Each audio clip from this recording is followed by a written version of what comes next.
Alrighty, what's up, Ringside Nation? The moment you've all been waiting for, the UFC 300 pre-show, brought to you by the Ring Boys. Down one on the night, Artie, we miss you, we love you, we wish you could be here. We got your pixel display it, and I'm here with my beautiful co-host, Doc. How we feeling? We're doing great, and like you said, and as the great Bruce Buffer said, this is the moment we've all been waiting for. Super excited. Time, baby. It's time. You think he's gonna bust out a 360 for the card? The Bruce 360. I better see Bruce 360. Absolutely. I better see a 720 out of him. Those knees and feet still work. I'm telling you. But I'm interested in what the suit's gonna look like. It's gotta be. It's gotta be a black and gold theme. Like, he's doing his hair. He's putting makeup on. Bruce is getting active for this card. I'm just telling you. Maybe he'll bring out some Gucci flip flops. Who knows? Or maybe we'll be able to get you guys some Gucci flip-flops with these bets. So, nonetheless, I hate us sometimes. So let's get right into the card. Alex Poatan Pereira, I don't care how you say it. I'm going to say it how I say it. Versus Jamal Sweet Dreams Hill is your main event. Man, what a way to start. Jamal Hill coming off the Achilles injury. Alex Pereira coming off a major victory. What was his last fight? Major victory against Yuri. And funny enough, Yuri's also on this card, and we're ready to get it rocking. Before I hand it over to Doc, he'll do us a favor and ring that bell, because this is obviously a ringer from the Ring Boys to start. And tell us why we're all taking Alex Pereira. Yeah, we're taking Poatan. I mean, what I expect to see in this fight is two fighters are going to be standing the whole time. Jamal Hill, I don't think he believes in Pereira's power, especially because he's moving up weight classes. But, you know, even when he was fighting down at middleweight, you know, he'd come into the fight, he'd make weight, and then he'd put on 50 pounds or whatever, and he still looked like shredded. So he's going to have so much more power at this weight class.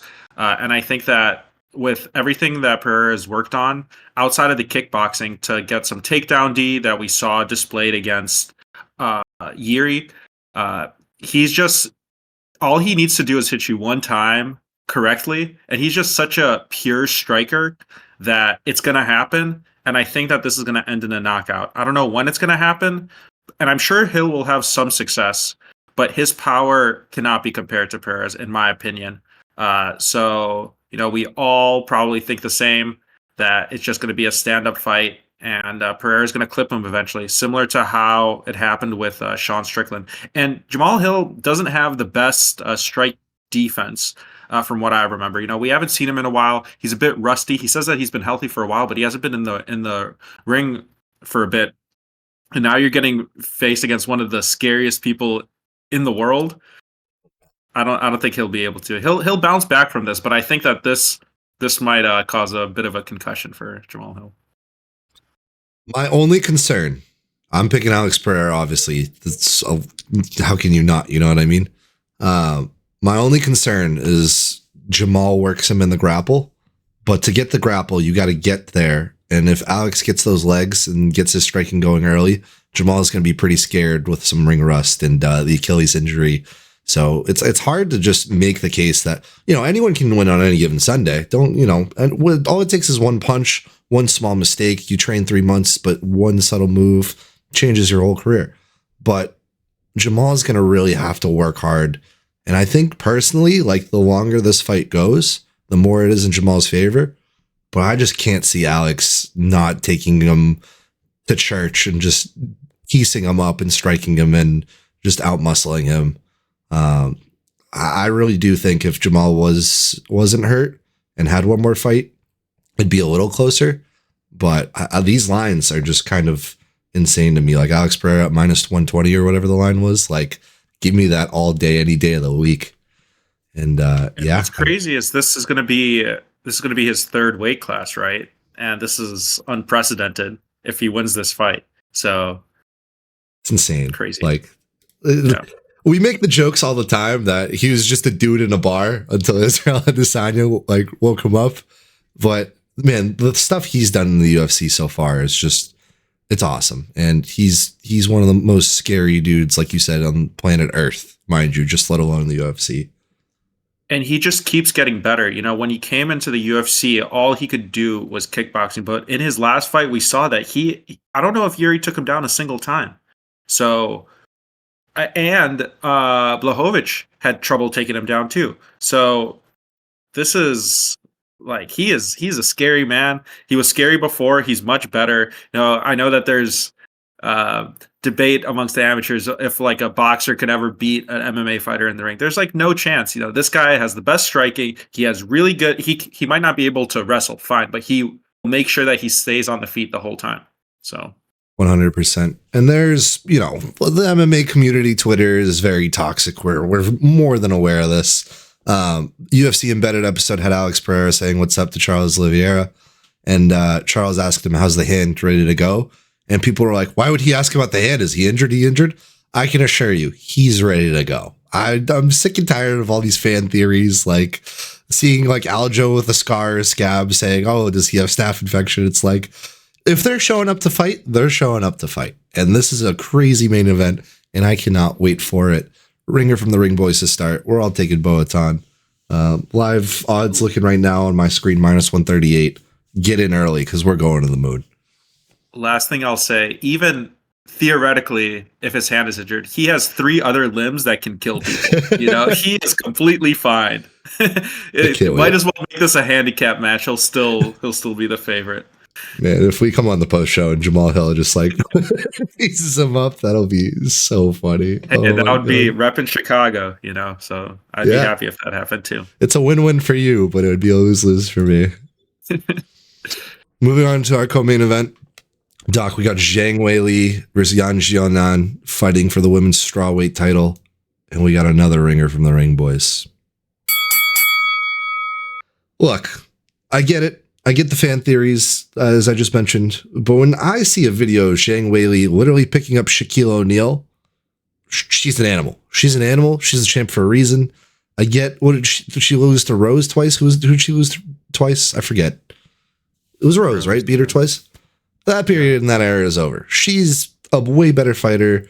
Like you said, we're aging like fine wine. They're pretty similar in build, but they're not similar in skill. And Zhang Weili at -500, how could you not? You know what I mean? Yan Xing, a sleeper in this one. Pretty good odds and pretty good value if she can work Zhang Weili early and put the pressure on her early. But if she doesn't get after it right away, she's in for a night of pain. And yeah, I'm excited for this one. I know that everyone's like, oh, like we got 3 belts, but 2 of them's a joke, one's a fake one. When you see Zhang Weili do what she does, you will not be laughing. You will be like, oh my God, I can't believe what we just saw. Doc, how are we feeling about this one? Yeah, this is a really interesting fight. I think the first time I ever have 2 Chinese women's fighters fighting against each other at the same time. Definitely at this level of competition. I also believe that Yan Xing has said in the past that Zhang Weili is her idol. And it's funny to hear that considering they're the same age, right? I think they're both 34 or something like that. So, really good for the sport. I don't see Zhang Weili losing. So powerful, but they both have really beautiful kickboxing. Both great stand-up game. I expect to see it stand-up. I don't remember if either of them have any good wrestling, but Zhang Weili's power and precision is just a sight to behold. She's so technical, and she's clearly the best strawweight. And although she did lose to Rose twice, she did beat Joanna twice, and that first fight might have been the best women's fight of all time. And the second fight, she put it to rest that she is clearly the better one, knocking out Joanna Jędrzejczyk, who was one of, if not the best women's fighter or most influential women's fighter in UFC history. So we'll see where it goes. I don't see Zhang Weili losing. I mean, yeah, I don't see it happening unless if there is some sort of like injury, or I just don't know about the wrestling game of Yan Xing. Look, this one's not going to the mat. You know what I mean? Like Muay Thai versus striking, and Zhang Weili also is a striker at heart. Like if this one's on the mat, people are going to be booing. And then the boredom would kick in. I could see that. But, I mean, we'll see if it goes to wrestling. We'll see if they do any takedown defense. I don't know. I feel like we haven't seen them do much. But all I got to say is, after Zhang Weili beat, like you just mentioned, Joanna, the Hall of Famer, she's been on a tear. And It's hard to stop when you have momentum, everything's flowing, and you're the champ and you're defending that belt. You are really confident, and it's hard to really kick that confidence. She's also built like a brick, so she'll be fine going to 5 rounds and no problem. What's up, Shaquille O'Neal? Like, I get he may have jumped up on one leg, but she picked up. Okay, I'm gonna just get off my high horse. Misclick, I'm sorry for those viewers. BMF belt, the fake belt, as everyone likes to call it.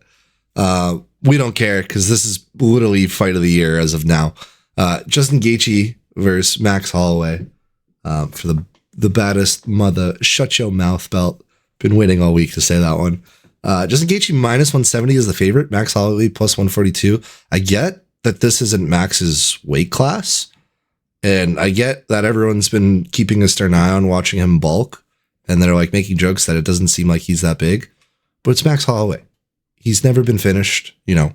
Justin Gaethje coming off this huge performance of like kicking Dustin Poirier, and Justin Gaethje now, I think, is it in Colorado or Utah where he moved his gym? He has his coaches there now. They have their own place. He's training with his own gloves. The UFC teased a glove announcement, so we're waiting to see what that is, to see potentially the change of the game, the changing of the guard for the gloves.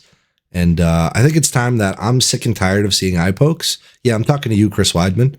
And maybe the gloves will offer something different for the game. And I'm interested to see that. But we got a big fight on our hands, so we got to break this down. Before I reveal my selection, Doc and I defer on this one, so I'll let you go ahead. Yeah, I'm the one person that defers from the crowd here. I'm picking Justin Gaethje, and I'm picking Justin Gaethje as my lock of the card as well. To your point that this is the fight of the year, absolutely, this is going to be the fight of the year. These are two warriors that don't back down. It's going to be a pure striking match. And one thing you said Max Holloway has never been finished. Max Holloway has never been knocked down, and I think that all changes this Saturday from Justin Gaethje. And if I'm wrong, then Max Holloway is a problem at this weight class. But Justin Gaethje has super crisp striking. He's a college champion wrestler from what I remember. He rarely uses his wrestling, but he has it in his back pocket. And his leg kicks might be the only person that might have stronger leg kicks than Justin Gaethje at this weight class is Edson Barboza. And what I imagine happening is Justin Gaethje is going to start piecing him up a little bit with the hands. He's going to get that lead leg of Max Holloway hurt, and eventually he's going to drop him.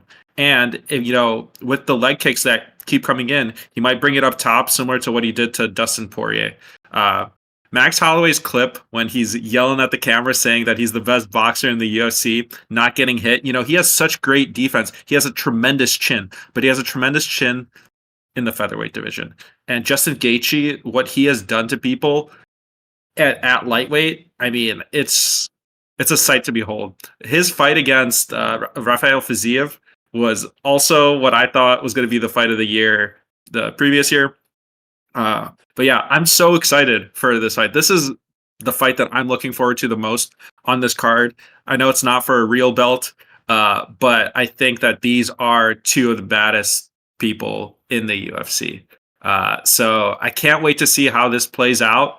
But if it goes 5 rounds, I think this might retire somebody because they're each going to clip each other so many times in the face, and you can't recover from this. So, sorry.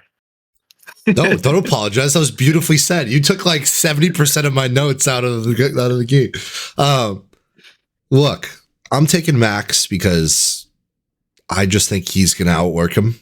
If this was a 3-round fight, I fully would agree with you, and I would lean more towards Gaethje. I think people are really sleeping on Max here. Like you mentioned, I'm the best boxer. He has the mindset, the stamina, and everything to go 5 rounds. Yes, I get that he's 10 pounds heavier, but what do you think he's been doing for the past 3 months? He's been training stamina. He's been working everything. He's working the ground game. He's working the grapple. Like he's training to go to war, and he's training to die in there. And I don't think Gaethje is going to be able to dig that deep if it does see round 4 or round 5. I think if Gaethje wins, he's going to win in round 2, round 3. But on technicality, if this goes to decision, I mean, there's going to be so many strikes Like, I can't wait to see what the significant strikes to total strikes for both of these guys is going to be. Like, it's going to be so high. They're going to just go right at it. Yeah, I mean, I get Francis Ngannou and Joshua happened and whatever, and he fought Fury, but this is going to be a better boxing match than both of those combined. I can tell you that straight up. So get your popcorn ready. Watch Max Holloway beat Justin Gaethje. Watch me come on the pod, rub it in Doug's face. Nah, just kidding. But yeah, no, we'll have to wait and see. I mean, if this was 3 rounds, I would pick Gaethje. I'll go on the record and say that. I could be totally wrong. Maybe it goes longer and it's the other way and my thought process is incorrect. I'm just human. But Max Holloway, I'm going to pick him anytime he fights. I love the dude, and I hope he wins. And Artie's also picking Max Holloway here. And, I think it could happen. But Justin Gaethje, he's worked too hard. He says if he loses, like, he's done, and he's been in that mindset for a while now. What I was a bit upset about is that he also said that he thinks that he doesn't deserve the next title shot at lightweight, and he's deferring it to the next fight that we're going to talk about.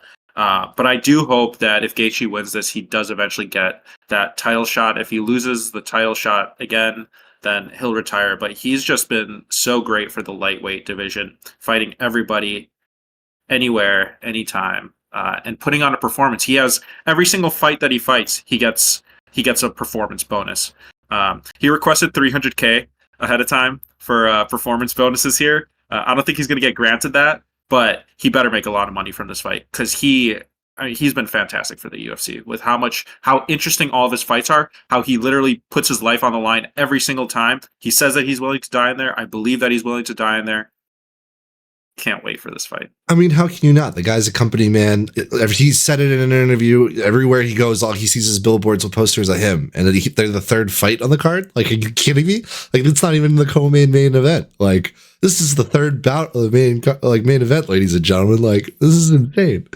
But yeah, like you mentioned, the lightweight division, so much movement at the top, so much going on for Islam Makhachev to get a potential guy to fight, and like you mentioned, this one right here, Charles Oliveira versus Arman Tsarukyan, lightweight bout. I'm pretty sure this is 3 rounds. Yeah, this is 3 rounds. I don't even know why I thought about that. Charles as the underdog, the favorite UFC story. I'm pretty sure he's undefeated as the UFC dog at plus 185.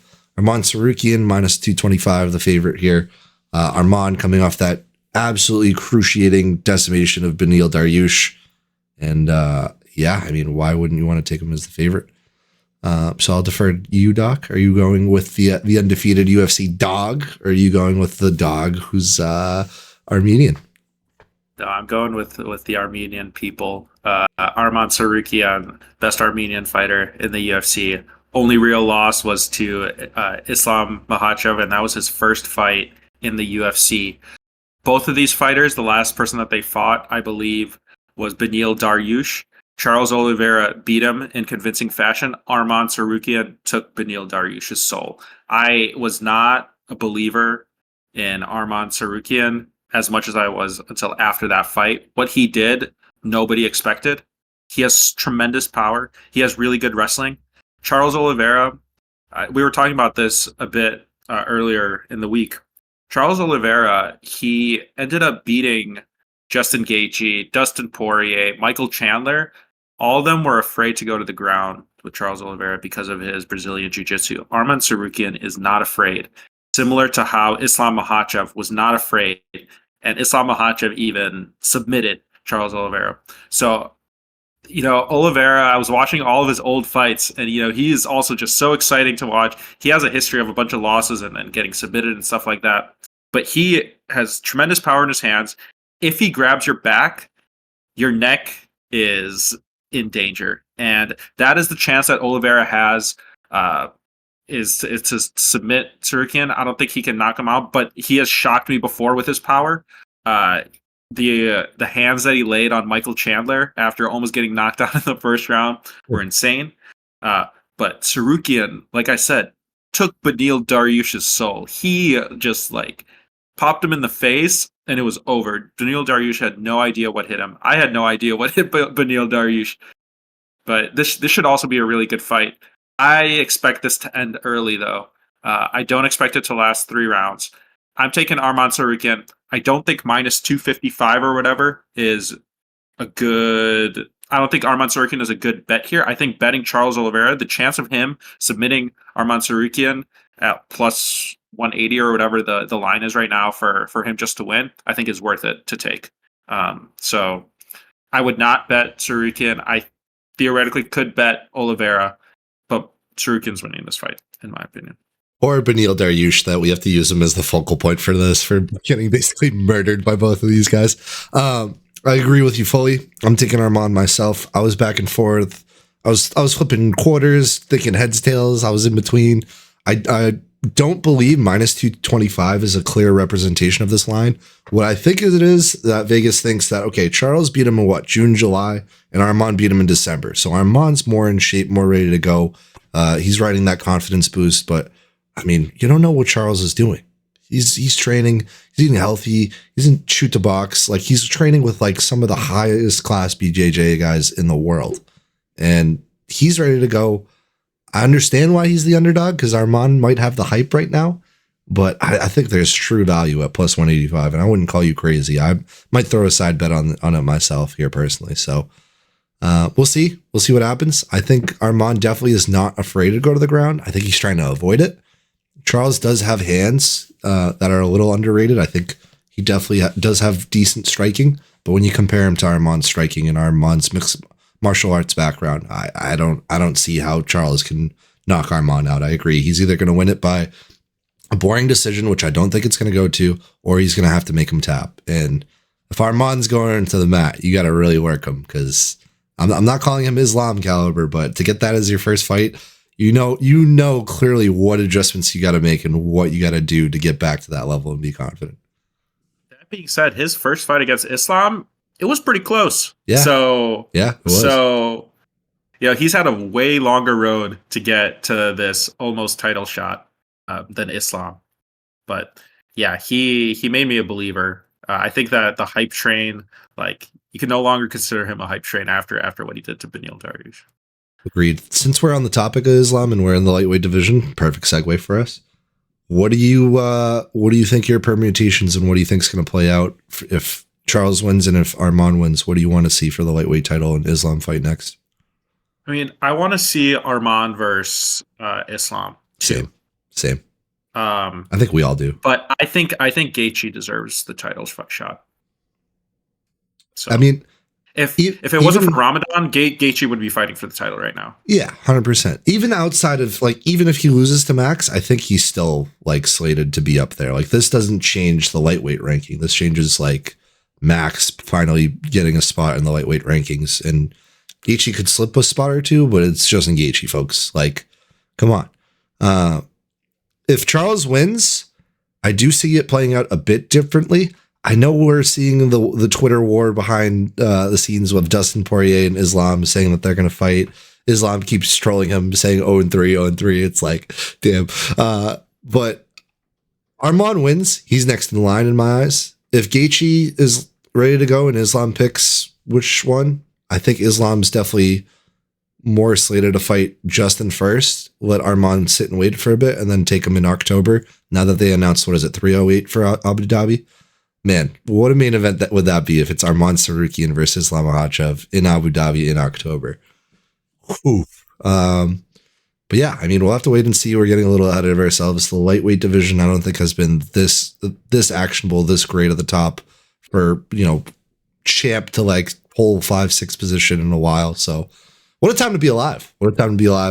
Nonetheless, I'm sticking with Arman. You're taking Arman. Did I already take Charles? I'm pretty sure I already went with Charles. He did. Hey, listen, not a bad pick at all. It's a good pick. I was in between it. I mean, if this was, I'm not to keep going back to if this was 5 rounds, it would be different. I honestly couldn't tell you if my pick would be different if it was 5 rounds, but it's 3. Arman's riding the hype. I'm going with Arman. Like you mentioned, he almost killed Beneil. Literally just killed him almost. My boy, Bo Nickel, or as me and my friends like to call him, No Bickle, as his social media handle is, fighting Cody Brundage. And Cody Brundage has the opportunity to do one of the Funniest thing, not in just combat sports history, period. This is the biggest discrepancy in betting lines probably in the UFC history. Bo Nickel minus 2,100, Cody Brundage plus 1,100. I'm not even going to get into the background of these guys. Bo Nickel, Penn State wrestler, working the striking, hasn't been doing it for too long, but he's literally Olympic wrestler ready. He's going to win. This is a ring. This is a lock for. This is a ringer for the Ring Boys. I don't even want to discuss the rest of this fight. I'm sick and tired of talking about this one. I'm throwing out like $10, $100 on Cody Brundage just as a joke, as a meme. If it hits, cool. I get to flash a bet in front of everyone. But man, Bo Nickel's just going to kill him. Why is this the first fight on the main event? Why is Yuri Alexander Rakic not here? I'm pissed off. Doc, go ahead. Yeah, I don't really care about this fight. You know, Cody Brundage gets thrown into the wolves all the time. So Bo Nickel, I guess it's a step up in competition. People are saying Cody Brundage is one of the strongest guys in the middleweight division. I mean, it won't matter when he's on the ground, getting pounded on. So Bo Nickel loses if he decides to go away from wrestling. That's the only chance he has of losing. If this is going to be a wrestling fight, like Bo Nickel is miles ahead. But I think that he wants to prove things with the striking. That's what he did in his last fight, last few fights, trying to show off the hands. But yeah, I just don't think that this fight Bo Nickel should be on UFC 300. I think he could be a main event fighter because Dana's trying to promote him, but I think he has no business being on this card. And what is Cody Brundage doing in the main card of UFC 300 when you have Yuri Prochaska, who looked like to be one of the scariest people in that division, fighting on the prelims?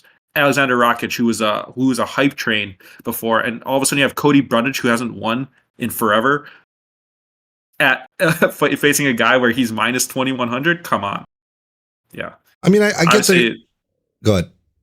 I'll just say, I think Bo Nickel's going to win, but I won't be super interested in this fight. Yeah, I'll be in the bathroom as I'm paying for my pay-per-view for this one. What he did to Val Woodburn was sick. I'll give him that. Like his last 5 fights. Who is Val Woodburn? Don't disrespect Val Woodburn. After Val Woodburn's last fight, he survived all those chokes and stuff. Put respect on Val Woodburn.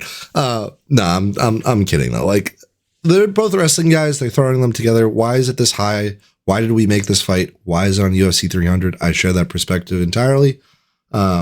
He better get him out. He better get him out quick.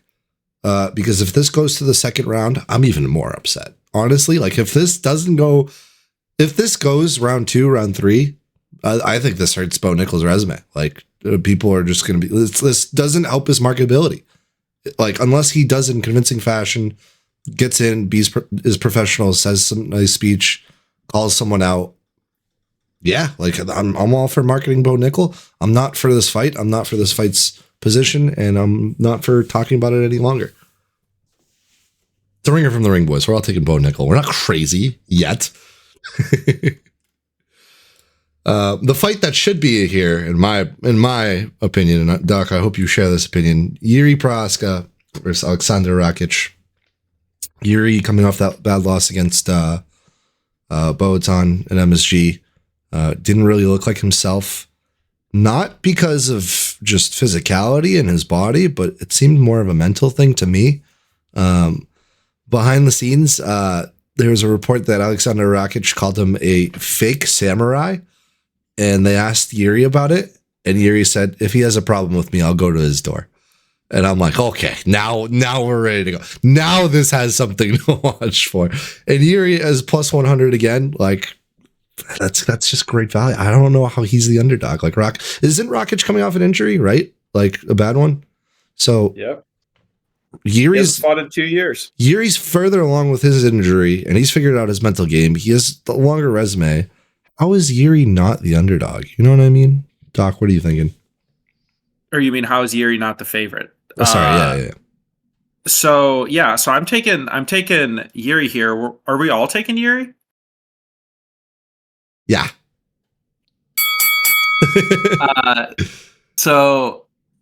Rakic is coming off an okay performance for 2 rounds against Jan Blachowicz, after which he he tore a ligament in his leg. He was doing well. I think he could have gone on to beat Blachowicz at that time, but he got injured. Hasn't fought in 2 years. But before that, he does have wins. He was promising, but he didn't really beat anybody like super great. He beat Thiago Santos, but he beat him after John Jones dismantled this guy's legs. He beat Anthony Lionheart-Smith with decision, but Lionheart-Smith is no longer the same fighter that he was 5 years prior to Rakic fighting him. So his resume isn't that great, even though he was super hyped up, very technical. He has wrestling, he has striking, very good, very long fighter as well. But Yuri Prochazka, I think that he was doing pretty well against Pereira, actually. He got caught. I think there was concerns that there was an early stoppage during that fight, but, Prochazka took it like the samurai he is and said, hey, the ref stopped it. I agree with him. He was going to go out if he was going to get more damage done. So this is why he's able to recover and fight for this fight on UFC 300. But Prochazka just has so many different weapons. He has the elbows. He has the spinning attacks. He has decent takedowns as well. And just very crisp striking. He's smart. And I think that his fight IQ is unmatched in the light heavyweight division for sure, maybe in the entire UFC. He's been a student of the game for so long. And I think that his experience, Rakic's ring rust, it doesn't make sense to me that Yuri isn't going to win this fight. So I hope Yuri wins. This will propel him back into the light heavyweight discussion. He took a bit of step back with that injury, with the loss to Poatan, but he's Poatan. Like, everybody loses to him. It should be a really exciting fight. Way more exciting than the Bo Nickel fight. I'm rooting for Yuri. Two things. One, right as I said, why is he the underdog? ESPN updated their website, and now it's a pick'em. So I think the universe is listening to me. So thank you. Second off, that's unfortunate. I already got my bets in, so I'm happy. Alexander Rakic started off his life and his career as like a soccer player when he was like really young. And then he got expelled from school or like got kicked off the team because he was aggressive and then got into mixed martial arts. Brother, you're 6'4". You're a losing fighter. You're not going to be here much longer after you lose to Jiri and you go down the road. Go play for your country in Austria and go play sweeper, all right? I'm sick and tired of this. Like, you're not fighting often. You're not going to get paid like a ton. You're better off going to play for your country. Like, go be the Sergio Ramos of Austria. I can't wait till he wins now and proves me wrong. I got to come on here and look like an idiot. But I looked that up and I was like, he's a soccer player. All he has is stamina. He has hands. He has striking, sure. But Yuri's been champ before, right? Like, why are we so close on these lines? Why? I'm ready to go for this one. I think it'll be a really good matchup for Yuri, but I think Yuri's just a way better fighter. I think people are remembering the Rakic hype train, but he has had too many injuries. He's not the same fighter. 100%. He's getting older. He hasn't been in the ring in forever. So I think it'll be a good fight. Would not be shocked if there's another injury that happens during the fight. He still has two legs. He can kick a soccer ball if he doesn't kick Jiri's head off. That's all I got to say. All right. This one I've been waiting to talk about because this is such an interesting fight. And this is what I like to call a perfect matchup. And I'll tell you why. Aljamain Sterling coming off the brutal loss to Sean O'Malley, fighting Calvin. Is it Kattar or Kattar? It's Kattar, right? I say Kattar. Okay. If you've ever watched just highlights of Kattar, this guy has knockout power. And for featherweight, like, he dusts people when he wins. Aljamain Sterling has been champ, but it was in another weight class. And who knows where his head's at? Like, he keeps he's so obsessed with Sean O'Malley tweeting at him like rematch. It's like, dude, relax. It just happened. You'll get there. And I'm glad that he figured out that, hey, this weight cut was tough. Like, maybe I got to figure out somewhere else. And I think I saw something that said like, oh, Aljamain needs to cut 20 to 25 pounds before the weekend this week. I'm like, wow, that's still a lot of weight for even changing. And he posted something and proved them wrong, and he was like hanging at 152. And I'm like, I'm sick and tired of people. But stylistically, these two are a perfect matchup. I get that Calvin Kattar is a little taller, has a little bit of reach advantage, but Aljamain is really good at grappling and wrestling. And I just don't see Aljamain losing, quite frankly. I really don't. And I think he could, but Calvin Kattar is going to have to catch him with something, step back 3, hit him with a Sean O'Malley. I don't know what he's going to have to do, Doc. What are your thoughts? Yeah, so I'm the guy taking Calvin Kattar here. Now I just don't believe in Aljo. And I don't believe in Aljo against strikers like Calvin Kattar. Now, Calvin Kattar has lost to a lot of strikers. Calvin Kattar was where Max Holloway did his famous look off to the side. He's lost to Arnold Allen. He questionably beat Giga Chikadze. I thought that he lost that fight. And then he lost to Josh Emmett. So he has a lot of losses. But he is a good striker. He's a strong fighter. And I just don't think Aljo's chin can handle this weight class right now. So that's why I'm taking Calvin Kattar. I'm giving him the puncher's chance here. I imagine Aljamain is going to try to take him down, keep him on the ground, how he got his title. But Calvin Kattar, I think he has one punch knockout power against 100%. someone like Aljo. 100%. So that's what I'm expecting.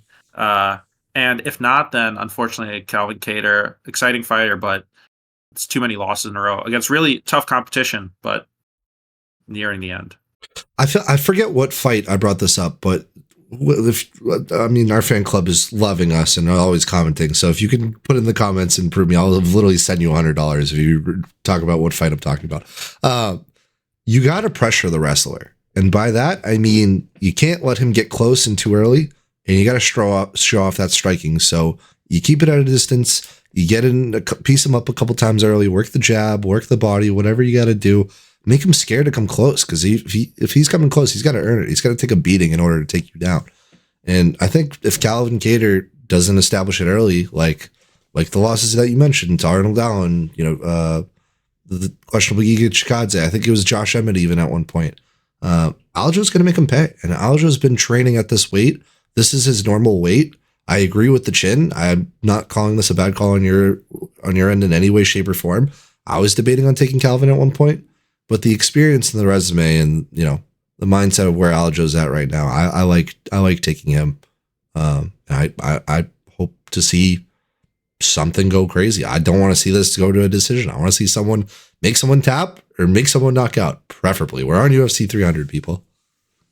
I'm worried this might be a boring fight. I don't too. want to jinx it. I am too. But I'm worried. I am too. We'll but see. This has potential, just stylistically, how they match up and where they are in their career and where they are just overall. Calvin's got to get a win to get back and maintain himself in the UFC. Aljo's got to get a win to get back to the title conversation, get back at the top of the ranks. So doing it in a different division is always difficult, and we'll have to wait and see.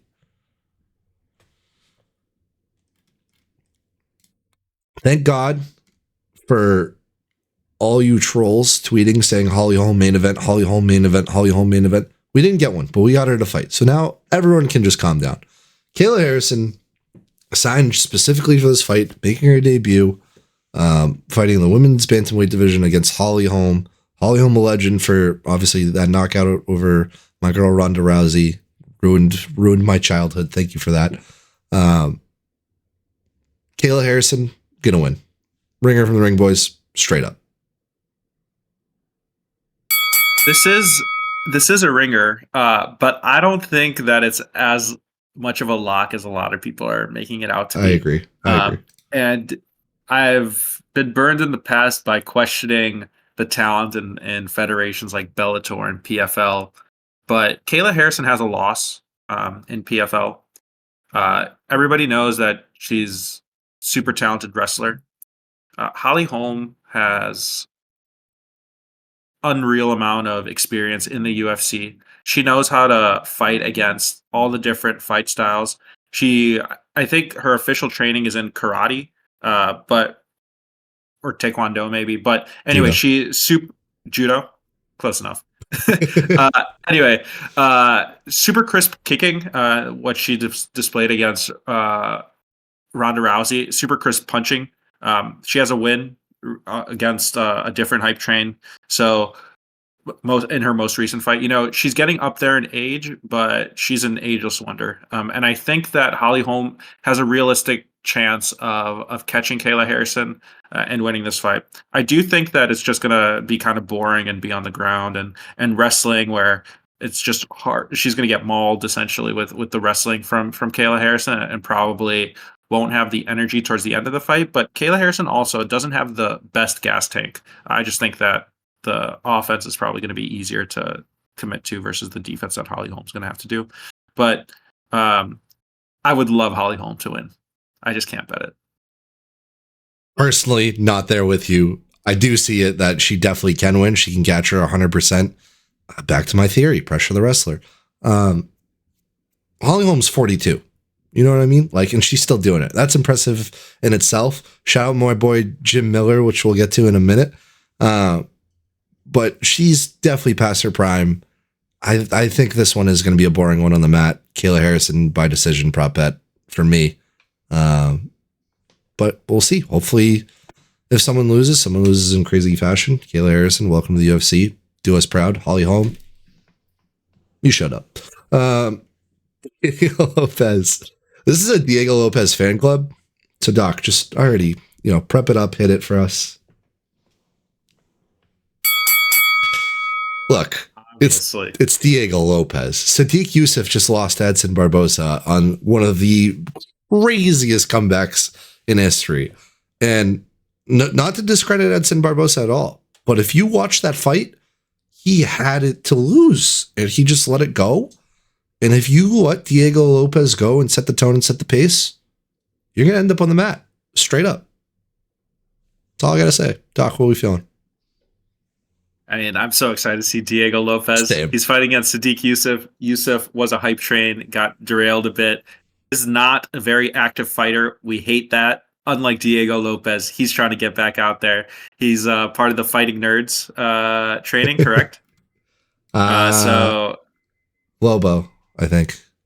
Lobo. Oh, whatever. Doesn't matter. Diego Lopez is just so pure.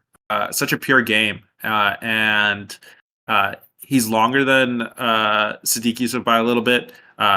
Excellent kicking. I expect a head kick knockout. Ooh. You calling it? You saying it live on the pod? On record?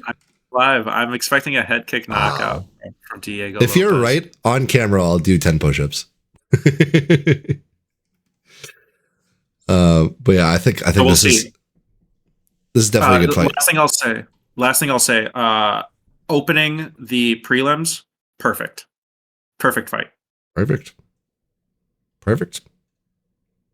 If it was Bo Nickel, Cody Brundage opening this, I wouldn't be that upset, and Yuri on the main card. But this, I'll take it. Your boy, Jaylen Turner on Doc's fantasy team, minus 238, fighting Renato Moicano. Renato Moicano recently starting his YouTube channel. I've been keeping track of it. It's a good time. Go give that a sub. While you're on it, sub to us too while you're watching. Appreciate it. Yeah, it's not a shock here. You can go hit that bell. All right, with the delay. After Jaylen Turner decimated Bobby Green, he's ready to go. He's hyped up. He's ready to get after it. I know he was, fighting that 2-loss streak against two really good fighters like Matthias Gamrot and Dan Hooker. Like those are top-notch guys. Those are reasonable things you can lose to. But he's not the type of a guy to back down. Renato Moicano lost to RDA, and after that he bounced back with wins over, I think it was Riddell, and then his last fight was Drew Dober. Drew Dober seemingly gave him a rough fight there. Renato bloodbath, dug deep, had to get it out of the mud and did, and got his hand raised and said pretty much everything offensively he could. Go back and watch that clip too if you want to. But Jaylen Turner, taller, stronger, faster, better. Hope it doesn't end up on the mat. Hope it ends up with Jaylen Turner knocking him out, putting him on the mat, and a ringer from the Ring Boys, and we're all right. Doc? Yeah, I think Jaylen Turner is going to keep the distance here and keep it off the mat, and then again catch Renato Moicano. Renato was very close to losing against Drew Dober. And he is fun to watch, and I'm sure that the press conference going on right now, I hope that he gets the mic in his hands, because he would probably not let anybody else talk, and it'd be really funny. But yeah, Jaylen Turner, great guy. That's why I picked him on my fantasy team. So hopefully he gets this win, and great way to finish off the early prelims. But Jaylen Turner, yeah, up and comer. I'm just concerned about his gas tank, but I don't think it's going to be needed here. I don't think it's going to be needed. So again, back to the 5. If 5 rounds, I'm leaning more towards Renato with a little bit of value there, I guess. But that just is all a mental thing as a fighter. It's like once you see you're on a 5-round bout, you train for 3, but you might have to go for 5 potentially. I don't know. I'm not a coach. I'm just a fan. But stylistically, Jaylen Turner, way better on paper here, folks. Way better. Get in or go into the moon. Another fight we got. Jessica Andrade fighting Marina Rodriguez. Andrade, after what was a really rough point in her life with a divorce, a 3-fight loss streak, got a Mackenzie Dern, got a win, got a KO, TKO there, stopped the hype train for Mackenzie Dern, and now she's on UFC 300. Andrade is a company gal. She's loved to be here, big UFC gal. Love watching her fight, hate seeing her struggle. Happy she's potentially back at where she was. I don't know. She's the favorite at -135. And then she's fighting Marina Rodriguez. And Doc, I'll let you go first because we also defer on this one.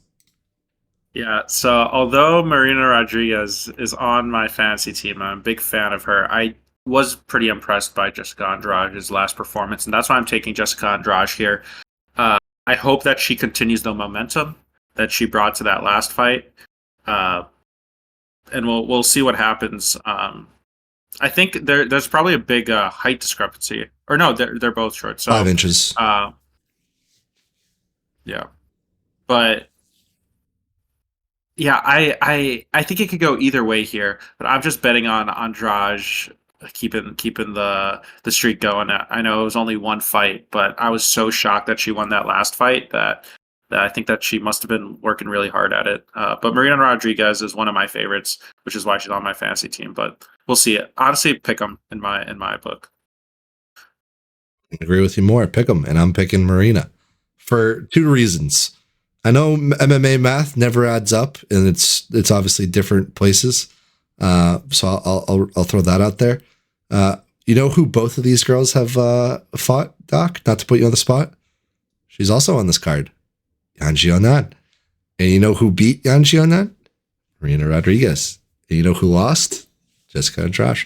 That means nothing, honestly. Like that's just a stat that I thought was interesting, and that was something I noticed. But Marina's more of a Muay Thai gal. She's going to get the kicks going, and that's a really good counter to Jessica Andrade. That's where we see Jessica struggle when she gets kicked out and her legs aren't there, and she's got to dig deep. And she's already at a point where, like, I wouldn't say she's past her prime. She's definitely been struggling, but she wasn't the fighter that we've seen recently. I'm glad she's back to the point. But if you get those kicks going early, you got a really good shot here, girl. And yeah, I think, did I already take Jessica Andrade as well? Am I the only one riding out as a favorite? Okay. Taking an underdog while the boys are taking a favorite. We've been here before. We've been proven right before. So we'll take it. And yeah, I'm not going to be in the bathroom for this fight. I'll actually watch this one. I promise. All right. Hit the bell. It's the fight I've been waiting for.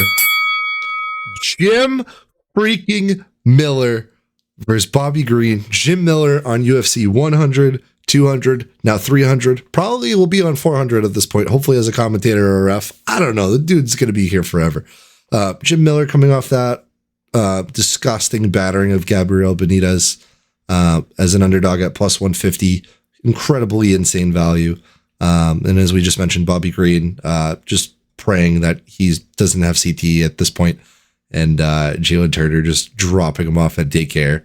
It doesn't affect his mental. I did see he was, I forget, was it for 299 pre-show? Or he was on a pre-show for the UFC, and he looked like stoned out of his mind. Like he wasn't even speaking English at points. Like he was just there having a good time, said no to the beers. So I wonder what his camp's like. And Bobby Green, you've called before. Who did he beat as an underdog? What was it recently? He beat Grant Dawson. Grant Dawson, that's what it was. Great call by you there. But I don't see him beating Jim freaking Miller on UFC 300 with the shape and form he's in. And yeah, hopefully Bruce busts out a 720 for my boy Jim. Doc, what are we feeling? Yeah, I mean, Jim Miller is an underdog here again. I don't get it. Bobby Green has the striking. Jim Miller, veteran, he's old, but he has the experience of eluding those strikes. I know Bobby Green, the way he wins is he throws from all different angles, and people don't see the punches coming, and that's what happened to Grant Dawson. But yeah, Jim Miller, I expect this to get to the ground, and I expect Jim Miller to work the submission game here. And Bobby Green on the ground is not great. So fun fighter to watch. Both are fun fighters. I don't know how Jim Miller does it, but I think everyone in the arena is going to be rooting for him, and I hope he can deliver it for the fans. Should be an exciting fight. I hope Bobby Green doesn't knock out Jim Miller. I don't expect it to happen, but that'd be sad. That'd be so sad. Bobby Green submitted Tony Ferguson, right? Imagine he does it to Jim Miller. That would be, tears would fall down my face, Doc. Tears. But a ringer from the Ring Boys, we're all taking Jim Miller. Like, how can you not? How can you not? The dude's 40 what? 41, 42? Something like that. How can you not? Opening up the whole pay-per-view card this weekend, you got Deiveson Figueiredo fighting Cody Garbrandt. Cody Garbrandt coming off a win that I called, was the only one on the pod who called that one, against Deiveson Figueiredo. Look, the odds, I think, reflect it pretty well.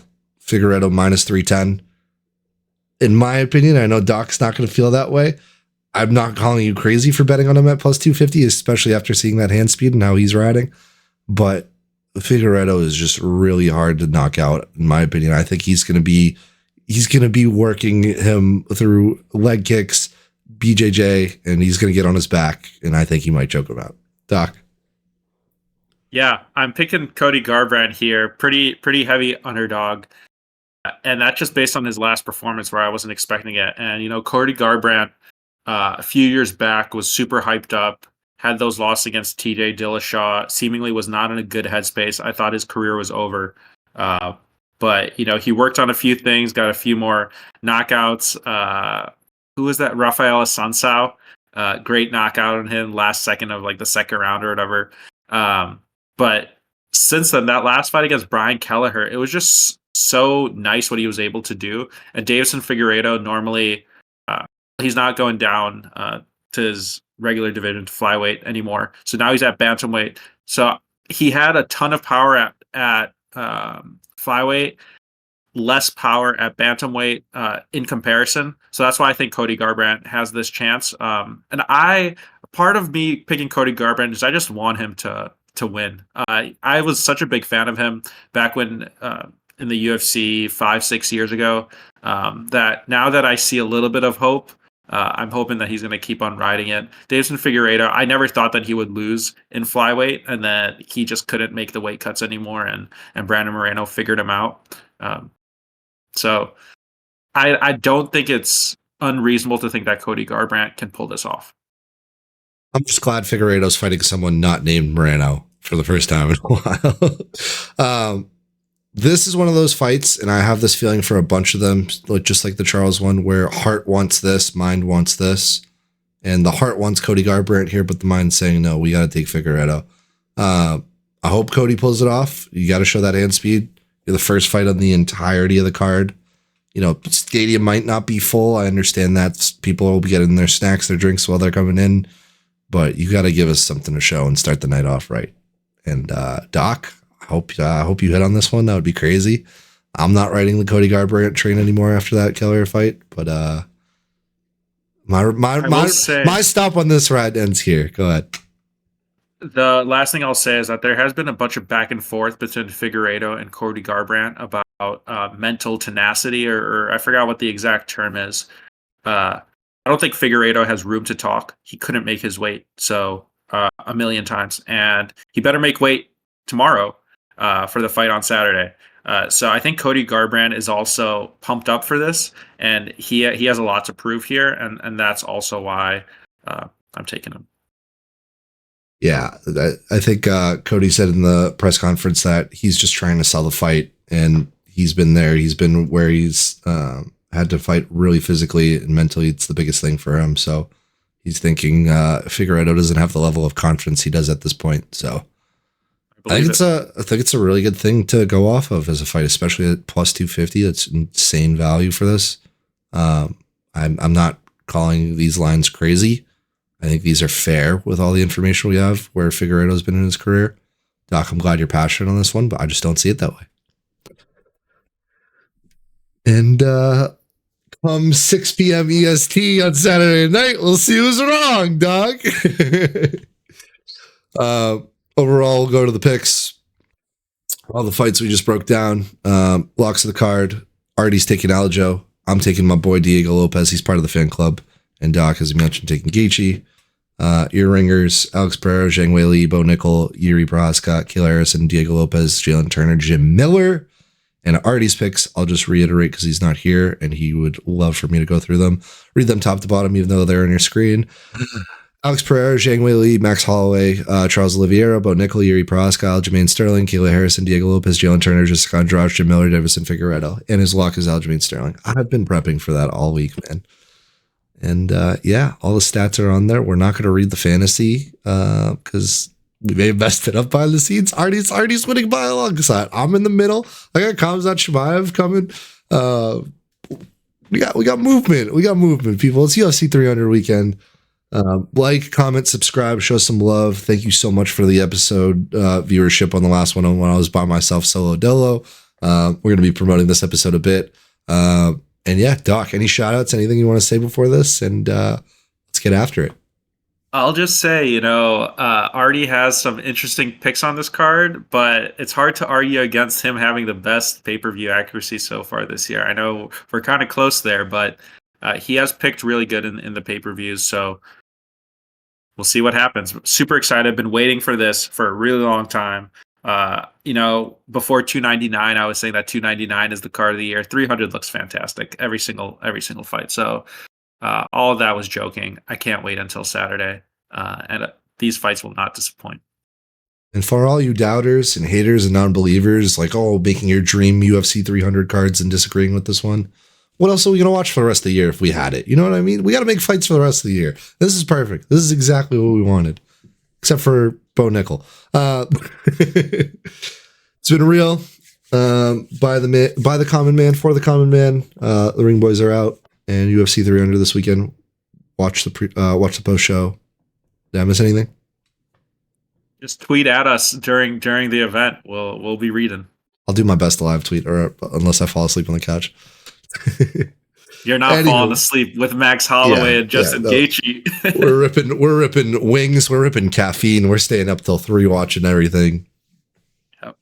It's Christmas night, baby. Doc, I get Sunday off too. Doc has Sunday off. I was just about to mention. Locked in.